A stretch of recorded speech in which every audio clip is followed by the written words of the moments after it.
네, 엄마, 안녕. 음, 어저께까지 그 두 번째 대위를 만났던 거 읽었죠? 그 대위가, 대위랑 같이 그 포로로 잡혀갔던 얘기들 좀 읽었었는데요. 그 이어서 읽을게요. 자, 그러면, 이거요. 석방된 포로는 격렬해지는 경우가 많다. 잃어버린 낮과 밤, 그동안 겪은 고문과 굴욕, 그 모든 게 분노에 찬 보복을 요구한다. 그래야 홀가분해진다. 모터는 훔친 무기를 하나를 안고 나오며 동료들에게 외쳤다. 다 태워버리자고. 모두들 동의했다. 주도권을 쥔 기분에 들뜬 그들은 무기를 나눠 들고 흩어졌다. 스미티는 광산 입구로, 모턴과 에디는 기름통이 있는 곳으로, 대위는 수송 차량을 찾으러 나섰다. 대위가 명령했다. 5분이다. 5분 후에는 모두 여기로 돌아오도록. 곧 폭격이 시작될 테니까 그 전에 철수해야 한다. 알았나? 5분이야. 반년가량 집이 있었던 곳을 잿더미로 만드는 데는 5분이면 좋겠다. 스미티는 갱도에 수류탄을 던지고 달아났다. 에디와 모터는 기름통 2개를 굴려 오두막촌으로 가져가서 오두막집 문을 연 다음 화염방사기의 노즐에 불을 붙였다. 그들은 오두막에 불을 붙이는 광경을 지켜봤다. 타버려라. 모턴이 외쳤다. 다 타버려. 에디가 소리쳤다. 아래에서는 석탄 광산이 폭발했고 입구에서는 검은 연기가 치솟았다. 일을 마친 스미티는 모이기로 한 약속 장소로 달려갔다. 모턴이 오두막을 향해 기름통을 걷어차니 불길이 솟구쳤다. 에디는 싸늘한 미소를 지으며 그 광경을 지켜보다가 보통 집보다 큰 헛간으로 갔다. 그는 무기를 들고 다 끝났어 라고 내뱉었다. 끝이었다. 나쁜 놈들의 소나기에 잡혀 지낸 지 몇 개월이나 지났다. 썩은 이에 얼굴은 해골처럼 생긴 인간 이하의 경비병 놈들. 죽은 호박벌이 떠다니는 국을 먹이던 놈들. 앞으로 어떤 일이 생길지 몰라도 지금까지 겪은 일보다 나쁜 일이야 일어날까. 에디는 방아쇠를 당겼다. 탕! 총알이 재빨리 튕겨나갔다. 대나무가 메말라 있어서 헛간 벽이 주황색 불길과 함께 순식간에 녹아내렸다. 멀리서 엔진이 털털대는 소리가 났다. 대위가 타고 도주할 차량을 찾았구나 하는 생각이 들었다. 그 순간 하늘에서 폭탄을 떨어뜨리는 소리가 났다. 매일 밤마다 듣던 그 소리였다. 소리가 가까이에서 들리는 걸로 보아 비행기에서 불길을 봤을 거라는 생각이 들었다. 구조될지도 몰라. 집에 가게 될지도 몰라. 그는 불타는 헛간으로 몸을 돌렸다. 그리고 저게 뭐지? 에디는 눈을 깜빡였다. 뭐였지? 열린 문으로 뛰어들어간 에디는 눈에 초점을 맞추려 애썼다. 열기가 너무 심해서 손으로 눈앞을 가려 했다. 자신할 순 없지만 조그만 체구의 사람이 불길 속에서 뛰어다니는 걸 본 것 같았다. 누구 있어요? 에디는 앞으로 나가며 총구를 내리고 소리쳤다. 이봐요, 안에 누구 있나요? 헛간 천장이 무너지기 시작하면서 불꽃과 불길이 쏟아냈다. 불꽃과 불길을 쏟아냈다. 에디는 화들짝 놀라 뒤로 물러섰다. 눈물이 났다. 그림자일지도 몰라. 에디 얼른 나와. 모턴이 오솔길에서 에디에게 손을 흔들며 소리쳤다. 눈이 쑤시고 숨을 쉬는 것조차 힘들었다. 에디는 손짓을 하며 고함을 질렀다. 안에 누가 있나 봐. 모턴은 귀에 손을 대고 물었다. 뭐라고? 안에 누가 있는 것 같아. 모턴은 아무런 소리가 들리지 않자 고개를 저었다. 에디는 몸을 돌리는 순간 다시 물체를 본 것 같았다. 아이 체구만한 뭔가가 불타는 헛간 안에서 기어다니고 있었다. 성인 남자만 보고 산 지 2년이 넘은 까닭에 그림자 같은 형상을 보자 문득 루비가든에서 미니기차와 롤러코스터를 태워주던 사촌 동생들이 떠올랐다. 아이들이 해변에서 뛰노는 모습과 마거릿, 그녀의 사진이 몇 달 동안 마음에 가둬두고 꺼내보지 않았던 모든 것이 생생하게 떠올랐다. 이봐, 나오라고! 에디는 화염 방사기를 내던지고 가까이 다가서며 소리쳤다. 안 쏠 테니 빨리 나와. 누군가 그의 어깨를 확 잡아당겼다. 에디가 주먹을 불끈 쥐고 돌아서 보니 모턴이 외치고 있었다. 에디, 지금 떠나야 해. 에디는 고개를 저었다. 안 돼, 안 돼. 기다려봐. 기다려봐. 누가 안에 있는 것 같아. 안에는 아무것도 없어. 어서. 에디가 필사적으로 헛간을 돌아보자 모턴이 다시 그의 어깨를 움켜잡았다. 이번에는 에디가 갑자기 몸을 휙 돌려서 모턴의 가슴을 가격했다. 모턴은 무릎을 꿇고 주저앉았다. 에디는 머리가 욱신거렸다. 분노가 치밀자 얼굴이 일그러졌다. 그는 눈을 감다시피 하고 불길을 응시했다. 뭔가가 있었는데? 뭘까? 벽 뒤에서 누군가 구르고 있나? 저기서? 그는 죄 없는 뭔가가 눈앞에서 불에 타 죽어가고 있다는 확신으로 앞으로 나아갔다. 바로 그때 천장이 요란한 소리를 내며 무너지면서 불꽃이 머리 위로 비처럼 쏟아졌다. 그 순간 그에게서 전쟁의 모든 기억이 분노처럼 터져나왔다. 포로 생활과 살인마들, 그리고 관자놀이에 엉겨붙은 핏자국에 신물이 났다. 폭탄이 떨어지는 것도 불타는 것도 이 모든 것의 공허함도 신물이 났다. 그는 뭔가를 구원하고 싶었다. 죽은 전후 라보조의 일부분과 자신의 일부분, 그리고 알 수 없는 뭔가를 구원하고 싶었다. 에디는 비틀비틀 화염 속으로 들어갔다. 바로 그때 머리 위에서 전투기가 굉음을 내더니 총소리가 북을 쳐대는 것처럼 들려왔다. 에디는 정신이 홀린 사람 마냥 움직였다. 불타는 기름 웅덩이를 지날 때 옷 뒷자락에 불이 붙었다. 노란 불길이 장단지를 타고 무릎으로 올라왔다. 그는 팔을 올리며 고함을 질렀다. 도와줄게. 이리 나와. 쏘지 않을게. 갑자기 찌르는 듯한 통증이 다리를 타고 올라왔다. 에디는 욕설을 내뱉으며 널브러졌다. 무릎 밑에서는 피가 줄줄 흘렀다. 비행기 엔진 소리가 요란하게 울리더니 하늘의 파란 불빛이 환하게 퍼졌다. 그는 그렇게 화상을 입은 채 피를 흘리며 누워있었다. 화염 속에서 눈을 감으며 평생 처음으로 죽을 때가 되었다는 생각이 떠올랐다.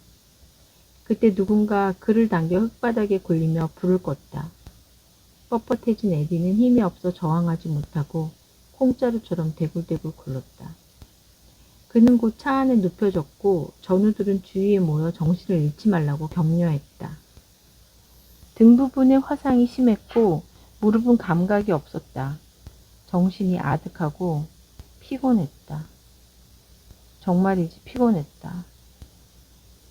에디가 마지막 순간을 설명하자 대위는 느릿느릿 고개를 끄덕였다. 거기서 어떻게 빠져나왔는지 기억하나? 이틀이 걸렸다네. 자네는 의식이 들어왔다 나갔다 했지. 출혈이 심했어. 그래도 우린 해냈지 않습니까? 그랬지. 대위는 말끝을 길게 끌며 한숨을 내쉬었다. 그리고 이렇게 덧붙였다. 자네가 맞은 총알이 한몫 단단히 했다네. 사실 총알은 완전히 제거되지 않았다. 총알은 신경과 힘줄 몇 개를 끊고 뼈를 세로로 쪼개놓았다. 에디는 수술을 2차례나 받았지만 다리는 완치되지 않았다. 의사들은 계속 다리를 쩔뚝이며 살아야 하고 나이가 들어 뼈가 노화되면 상태가 더 나빠질 거라고 말했다. 그들은 최선을 다했다라고 말했다. 최선을 다했다고? 과연 그걸 누가 알까? 에디가 아는 것은 야전병원에서 일어나 보니 인생이 완전히 달라져 있었다는 사실뿐이었다. 에디는 영영 달리기를 못하게 되었을 뿐만 아니라 춤도 출 수 없었다. 사물에 대한 느낌이 예전 같지 않은 게 더 큰 문제였다. 그 순간부터 에디의 삶은 위축되었고 모든 게 심드렁하거나 할 일 없어 보였다. 에디의 존재 속으로 전쟁이 스멀스멀 기어들었다. 다리 속으로, 영혼 속으로. 그는 병사로서 많은 걸 배웠고 전혀 다른 사람이 되어 고향집으로 돌아갔다.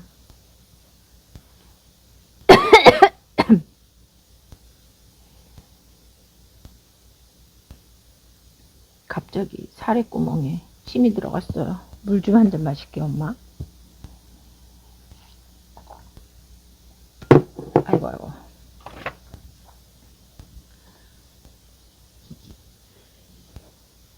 대위가 말했다. 깜짝아. 뭐야, 박찬호. 엄마 할머니 책 읽어줬잖아. 엄마, 지금 밤 1시가 넘었는데 박찬호가 갑자기 나타나가지고 내가 지금 심장 떨어질 뻔했어. 아주. 아휴. 어쨌든 대위가 말했다. 내가 3대째 내려오는 군인 집안 출신이라는 걸 알았나? 에리는 몰랐다는 듯 어깨를 으쓱했다. 그렇다네. 난 6살 때 이미 총 쏘는 법을 배웠지. 아침이면 아버지는 내 침대를 점검했어. 저녁 식탁에서는 늘 그렇습니다와 아닙니다라고 대답을 해야 했지. 입대하기 전날까지도 난 매일 명령을 받았지. 입대하니까 내가 명령을 내리는 사람이 되어 있더군. 평화로울 때는 괜찮았지. 똑똑한 애들이 많이 들어왔으니까. 그런데 문제는 전쟁이었어. 전쟁이 시작되자 자네처럼 어린 신병들이 밀려들었어. 다들 내게 격려를 하고 내가 내리는 지시를 기다렸어. 모두들 내가 전쟁에 대한 기밀사항이라도 아는 것처럼 굴었어. 내가 그들을 살아남게 해줄 수 있다고 생각했지. 자네도 그랬을걸? 에디는 인정할 수밖에 없었다. 대위는 손을 뒤로 돌려서 목덜미를 문지르며 말했다. 물론 난 그럴 수 없었어. 나도 명령을 받는 입장이었지. 한데 부하들을 살아남게 해주지는 못하더라도 하나로 묶을 수는 있겠다는 생각이 들더군. 큰 전투에서는 누구든지 작지만 뭔가 매달릴 만한 걸 찾기 마련이지. 그런 걸 찾으면 참모에서 병사가 십자가를 꼭 쥐고 기도하듯 그렇게 매달리게 되지. 내게 있어서 그건 자네들에게 매일 들려주었던 약속이었네. 누구도 남겨두고 떠나지 않는다는 약속 말이야. 에디가 고개를 끄덕이며 말했다. 그것이 정말 저희에게 큰 힘이 되었습니다. 대위는 그를 빤히 쳐다봤다. 그랬다면 다행이군. 그는 가슴에 달린 주머니에서 새 담배를 꺼내 불을 붙였다. 왜 그런 말씀을 하십니까? 대위는 연기를 내뿜더니 담배로 에디의 다리를 가리켰다. 자네를 쏜 사람은 바로 나니까. 대위가 말했다. 에디는 나뭇가지 아래에서 늘어뜨린 다리를 물끄러미 바라보았다. 수술 부위와 통증이 되살아났다. 죽은 후로 느끼지 못했던 감정이 성난 파도처럼 밀려들었다. 뭔가를 해치고 싶은 욕망이 꿈틀거렸다. 에디는 눈을 가늘게 뜨고 대위를 노려봤다.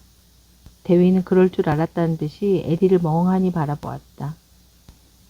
그가 담배를 버리면서 속삭였다. 마음대로 해봐. 에디는 비명을 지르며 달려들었다. 두 사람은 뒤엉킨 채 나무에서 떨어졌고 떨어지는 와중에도 씨름을 벌였다. 왜?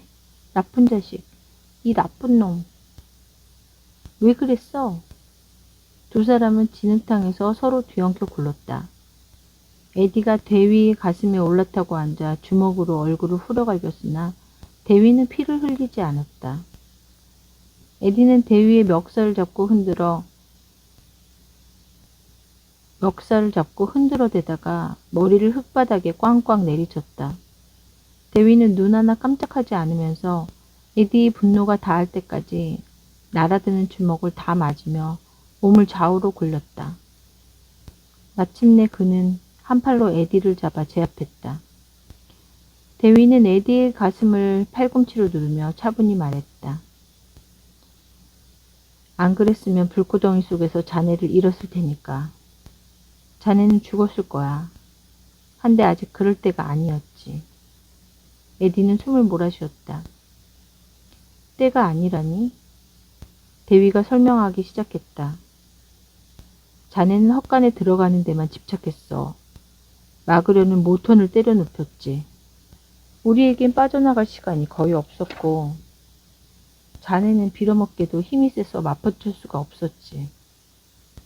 에디는 치밀어 오르는 부하를 참지 못하고 대위의 멱살을 잡았다. 누렇게 변한 대위의 치아가 보였다. 담배의 니코틴 때문일 것이다. 내 다리, 내 인생. 내가 자네 다리를 가져간 것은 생명을 구하기 위해서야. 대위는 조용히 말했다. 에디는 대위의 멱살을 놓고 기진맥진한 채 누워버렸다. 팔이 쑤시고 머리가 빙빙 돌았다.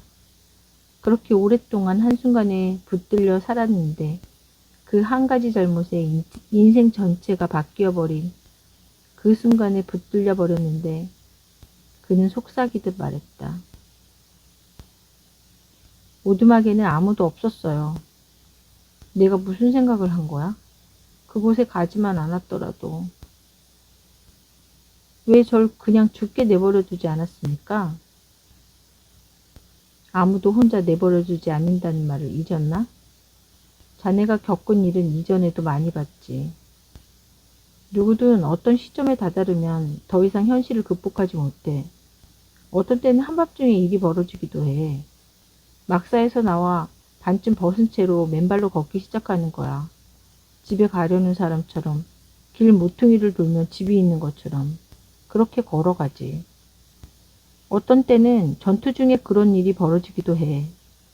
총을 내려놓고 눈이 흐리멍텅해지는 거야. 그리고 그걸로 끝이지. 더 싸우지 못해. 보통은 총을 맞고 만다네. 자네에게는 여기 일이 다 끝나기 불과 몇 분 전에 그런 일이 일어난 거지. 불 앞에서 무너져 버린 거야. 난 자네를 타 죽게 할 수 없었어. 다리쯤이야 치료하면 될 거라고 계산했지. 우리가 자네를 거기서 빼냈고 다른 병사들이 자네를 야전병원에 데려갔다네. 에디는 가슴에서 망치질하는 것처럼 숨이 거칠어졌다. 머리에는 진흙과 나뭇잎이 잔뜩 묻어 있었다. 에디는 조금 뒤에야 대위의 마지막 말이 이상하다는 걸 깨달았다. 다른 병사들이요? 그게 무슨 말씀이십니까? 다른 병사들이라니요? 에디가 물었다. 대위는 일어나면서 다리에 묻은 잔가지를 털어냈다. 그 후 나를 다시 봤나? 보지 못했다.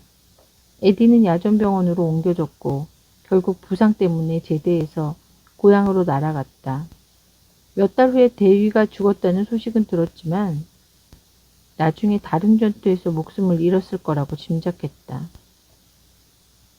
훈장이 든 편지도 왔는데 에디는 봉투를 열어보지도 않고 치워버렸다. 전쟁 후 몇 달은 어둠에 갇혀 지냈다. 세세한 부분은 잊었고 기억을 되살리고 싶지도 않았다. 시간이 흐르자 그의 주소도 바뀌었다. 대위가 말했다. 말한 그대로야. 파상풍, 황열병, 그런 주사를 죄다 맞으면 뭐해. 공연한 시간 낭비인걸. 그가 에디의 어깨너머를 고갯짓하자 에디가 머리를 돌렸다.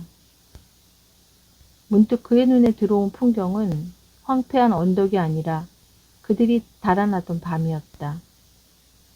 달빛이 뿌연 하늘로 비행기가 날아들었고 오두막이 불타고 있었다. 대위는 스미티, 모턴, 에디를 차에 태우고 운전하고 있었다. 화상과 총상을 입은 에디는 뒷좌석에 누워 있었다. 의식이 오락가락하는 에디를 모턴이 부축하고 무릎 위쪽에 지혈대를 묶어주었다. 폭격이 점점 가까워졌다. 태양이 나왔다 들어갔다 하는 것처럼 몇 초에 한 번씩 검은 하늘이 번쩍 빛났다. 차는 언덕 꼭대기에서 멈췄다. 그곳에 나무와 철망으로 만든 엉성한 문이 있었다. 문 양쪽이 워낙 가파른 언덕이라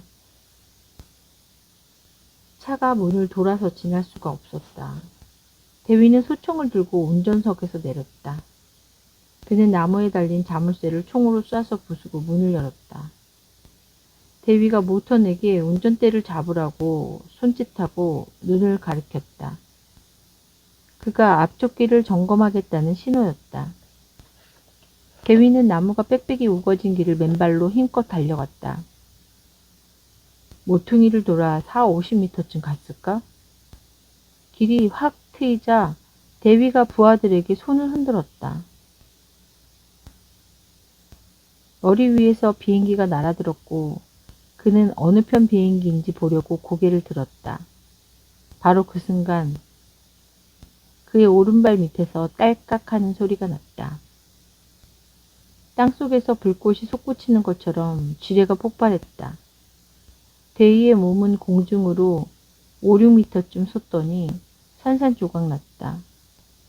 뼈조각과 까맣게 그을린 살덩이가 튀어올라 보리수 숲에 떨어졌다. 에디는 눈을 질끈 감고 머리를 젖히며 중얼댔다. 세상에 이럴 수가. 전 전혀 몰랐어요. 끔찍하군요. 대위는 고개를 끄덕이며 시선을 돌렸다. 언덕이 황폐한 상태로 변했고 동물의 뼈와 부서진 트럭 잔해가 흩어져 있었다. 검게 탄 마을도 덩그러니 남아있었다. 에디는 여기가 대위의 무덤이라는 걸 깨달았다. 장례식 따윈 없었다. 관도 없었다. 그의 부서진 두개골과 진흙탕 뿐이었다. 에디가 나직이 불었다. 그 긴 시간을 여기에서 계속 계셨던 겁니까? 자네가 생각하는 시간과는 다르지. 그는 에디 옆에 앉으며 말을 이었다. 죽는 것? 그게 모든 것의 끝은 아니라네. 우린 끝이라고 생각하지만 말이야. 하지만 지상에서 일어난 일은 시작일 뿐이지. 에디는 망연한 표정을 지었다. 성경에 나오는 이야기와 비슷할 거야. 아담과 이브 이야기 말일세. 아담이 지상에서 맞은 첫날 밤과 비슷할걸? 그가 자려고 누웠을 때 말이지. 아담은 모든 게 끝이라고 생각했을 거야. 잠이 뭔지 몰랐으니까. 눈을 감고서 이 세상을 떠난다고 생각했겠지? 한데 그게 아니었지. 다음날 깨어보니 새로운 세상이 있었던 거야. 그리고 그에겐 또 다른 게 있었다네. 그는 어제를 갖게 된 거지. 대위는 씩 웃었다. 내 생각에는 우리가 여기서 갖게 되는 게 바로 그거라네. 천국은 바로 그런 거지. 자기들의 어제들을 이해하게 되는 거라네. 그는 담뱃갑을 꺼내더니 손가락으로 톡톡 치며 말했다. 내 말을 알아듣겠나? 나야 가르치는 데는 젬병이었거든. 에디는 대위를 찬찬히 살펴보았다. 언제나 그를 나이가 아주 많은 사람으로 생각했다. 한데 이제 보니 석탄재가 묻은 얼굴은 주름 하나 없고 머리카락은 까맸다. 겨우 30몇 살쯤 되었으리라. 에디가 말했다. 죽은 후 계속 여기 계셨군요. 살았던 세월의 2배는 되겠습니다. 대위가 고개를 끄덕였다. 자네를 기다렸지. 에디는 눈을 내리깔았다. 파란 사내도 그렇게 말하더군요. 그래, 그 역시 그랬지. 그도 자네 삶의 일부였으니까. 자네가 왜 살았고 어떻게 살았는지의 일부분 말일세. 자네가 알아야 할 이야기의 일부이기도 하지만 그는 자네에게 할 말을 했고 이제 여기에 없어. 나도 그럴 테니 내 말을 잘 들으라고. 자네가 나에게서 배울 내용들을 말해줄 테니 말이야. 에디는 등이 곧게 펴지는 것 같았다. 대위는 말했다. 희생이라는 게 있지. 자네는 희생했고 나 역시 희생했어. 우리 모두 희생을 한다네. 하지만 자네는 희생을 하고 나서 분노했지. 줄곧 잃은 것에 대해서만 생각했어. 자네는 그걸 몰랐어. 희생이 삶의 일부라는 것. 그렇게 되기 마련이라는 것. 희생은 후회할 것이 아니라 열망을 가질 만한 것이라네. 작은 희생과 큰 희생이 있지. 어떤 어머니는 아들을 학교에 보내려고 일을 하지. 또 어떤 딸은 병든 아버지를 보살피기 위해 이사를 하고, 사나이들은 조국을 위해 전쟁에 나가기도 하고. 그는 잠시 말을 멈추더니 구름 낀 잿빛 하늘로 눈을 돌렸다. 라보조의 죽음이 무의미하지는 않아. 그는 조국을 위해 희생했고 가족들 역시 그걸 알지. 남동생이 뜻을 이어서 훌륭한 군인이 되었다네. 그날 밤 우리 모두 차를 타고 지뢰밭을 지날 수도 있었어. 그랬다면 넷 다 같이 죽었겠지. 에디는 고개를 저었다. 그는 낮은 목소리로 말했다. 하지만 대위님은 목숨을 잃었습니다. 대위는 혀를 찼다. 바로 그거야. 때로는 소중한 것을 희생하면 사실은 그걸 잃는 게 아니기도 해. 잃어버리는 게 아니라 그걸 다른 사람에게 넘겨주는 것이지.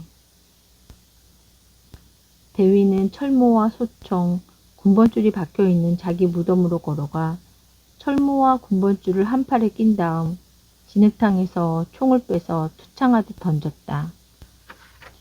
그러나 총은 땅에 떨어지지 않고 하늘로 솟아올라 사라져버렸다. 대위가 몸을 돌리고 말했다. 난 자네를 쐈네. 그리고 자네는 뭔가 잃었지만 또 뭔가를 얻었지. 자네가 아직은 그걸 모르지만 말이야. 나도 뭔가를 얻었다네. 뭡니까? 난 약속을 지켰지. 부하를 혼자 내버려 두지 않겠다는 약속을. 그가 손을 내밀었다. 다리를 그렇게 만든 것을 용서해 주겠나? 에디는 잠시 생각에 잠겼다. 부상을 당한 후 얼마나 막막했고 포기할 수밖에 없는 모든 것에 대해 분노했던가. 그런데 대위가 포기한 것을 생각하니 부끄러워졌다. 에디가 손을 내밀자 대위가 그의 손을 굳게 잡았다. 그래서 나는 자네를 기다리고 있었다네.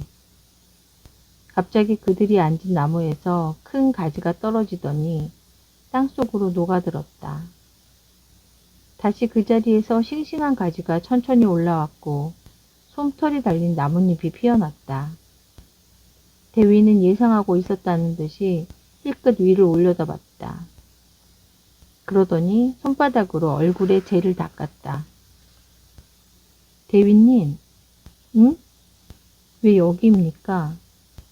어디든 선택해서 기다릴 수 있지 않습니까? 파란 사내가 그렇게 말하더군요. 그런데 왜 하필 이곳을 택했습니까? 대위는 씩 웃었다. 난 전쟁터, 이 언덕에서 죽었으니까. 난 전쟁 외에는 아무것도 모르고 세상을 떠났다네. 전쟁 회의, 전쟁 계획, 전쟁 가족. 내 소원은 전쟁이 없는 세상이 어떻게 생겼는지 보는 거였어. 우리가 서로 죽이기 시작하기 전에는 세상이 어땠는지 정말 보고 싶었지. 에디는 주위를 둘러보며 말했다. 하지만 이것 역시 전쟁인걸요. 자네에게는 그렇지. 하지만 우리는 다른 시각을 가졌지. 나는 자네가 보는 것과는 다르게 보니까. 대위가 대답했다. 그가 손을 올리자 불에 탄 풍경이 변했다. 돌무더기가 녹고 나무가 자라 가지를 펼치고 땅은 진흙탕에서 푸른색 잔디로 바뀌었다. 자욱한 구름은 커트처럼 옆으로 갈라지더니 파란 하늘을 드러냈다. 나무 꼭대기 위에 하얀 안개 같은 빛이 쏟아지고 살구빛 태양이 수평선 위에 빛나며 필리핀 섬을 에워싼 바다에 반사되었다. 누구의 손길도 닿지 않은 순수한 아름다움 그 자체였다. 에디는 고개를 들어 옛 지휘관을 바라봤다. 그의 얼굴은 깨끗했고 군복은 어느 틈엔가 빳빳하게 다림질되어 있었다. 대위가 양팔을 들며 말했다. 내가 보는 건 이렇다네. 그는 풍경에 매혹된 듯 잠시 서 있더니 슬며시 웃으며 말했다. 난 이제 담배를 피우지 않아. 그것 역시 자네의 눈에만 그렇게 보이는 거라네. 천국에서 왜 담배를 피우겠나? 그가 걸음을 옮기기 시작하자 에디가 소리쳤다. 잠깐만요. 알아야 할 게 있습니다. 루비가든에서의 제 죽음에 대해 꼭 알아야 합니다. 제가 그 여자애를 구했습니까?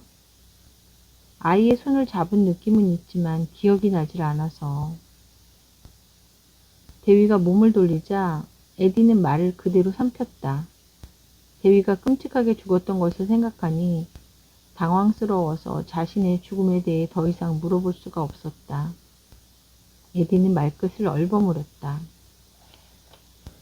그냥 알고 싶어서요. 대위는 머리를 극적거리며 연민의 눈으로 에디를 바라보았다. 난 말해줄 수 없네 병사. 에디는 실망한 나머지 고개를 떨어뜨렸다. 하지만 누군가 말해줄 거야. 대위는 철모와 군번줄을 건네며 말했다. 자네 걸세. 에디는 아래를 보았다. 철모 안쪽에 구겨진 여자 사진이 들어있었다. 다시 가슴이 아릿하게 저려왔다. 고개를 들어보니 대위는 사라지고 없었다. 월요일 오전 6시 30분. 사고가 일어난 다음날 아침, 도민게즈는 일찌감치 정비실에 나와 있었다. 보통 때 같으면 아침 식사로 먹을 베이글과 음료수를 사들고 왔겠지만 이날은 곧장 출근했다. 공원은 아직 닫혀 있었다. 그는 세면대에 수도꼭지를 틀고 흐르는 물에 손을 씻으면서 기구의 부품을 닦아야겠다는 생각을 했다. 그러나 그는 물을 잠그면서 그 생각을 접었다. 조금 전보다 2배는 더 조용한 것 같았다. 이 새벽에 웬일이야? 윌리가 초록색 민소매 티셔츠에 헐렁한 청바지 차림으로 정비실 문 앞에 서 있었다. 그의 손에는 신문이 들려 있었는데 머리 기사는 놀이공원의 참사였다. 도무지 잠이 오지 않아서 도민게즈가 말했다. 나도 그래. 윌리가 철제 의자에 앉았다. 그는 의자를 돌리며 멍하니 신문을 응시했다. 언제 다시 공원이 개장될까? 윌리가 묻자 도민게즈는 어깨를 으쓱했다. 경찰한테 물어봐야지. 그들은 한동안 조용히 앉아 있었다. 둘은 약속이나 한 듯 번갈아가며 몸을 뒤척였다. 도민게즈는 한숨을 내쉬었고 윌리는 티셔츠 주머니에서 껌을 꺼냈다. 월요일 아침이었다. 그들은 반장이 출근해서 정비일이 시작되기를 기다리고 있었다. 네, 여기까지 엄마 2번째 만남이 끝났고요. 다음 시간에 3번째 만남 읽을게요. 벌써 책이 거의 절반 정도 읽은 것 같아요. 이제 그렇고요. 1시 반이 넘었네요. 이제 잘게요. 엄마도 좋은 하루 되시고요. 그럼 다음에 또 만나요. 안녕.